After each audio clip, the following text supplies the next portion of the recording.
Hello friends, সবাই কেমন আছো? আশা করি সবাই অনেক ভালো আছো। তো চলে আসলাম আমি একটা নতুন একটা ভিডিও নিয়ে। তো আজ গিয়েছিলাম আমি একটা নিমন্ত্রণ খেতে। তো ওইটা ছিল আমার পিসির মানে আত্মীয়। তো আমি ওনার সাথে গিয়েছিলাম, আমার পিসির সাথে গিয়েছিলাম একটা নিমন্ত্রণ বাড়ির খেতে। তো ভাবলাম তোমাদের সাথে শেয়ার করা যায়। এই দেখো, প্রথমে দিয়ে দিল সাদা ভাত, তার সাথে শীতল, মানে শীতলটা আমি ফার্স্ট খেয়েছি। আমার তেমনটা বেশি শীতল ভালো লাগে না, তো অল্প খেয়ে নিলাম।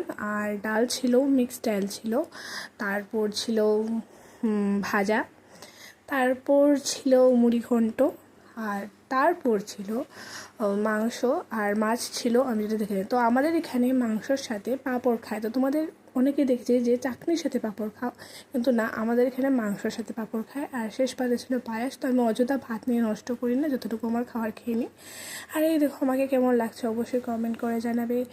আর তো চলো, আজকের জন্য টাটা বাই, নতুন একটা ভিডিও নিয়ে তাড়াতাড়ি চলে আসবো। হ্যাঁ হ্যাঁ, সরি, একটা কথা বলতেছিলাম, এটা গ্রামের বাড়ির একটা খাবার। কেউ তো আবার বলবে এইসব খায়, আমার খাওয়ায় নাকি। তো গ্রামের বাড়ির তো সাধারণত সাদামাটা খাওয়ায়। তো এই দেখো গ্রামের বাড়ির খাবারগুলো।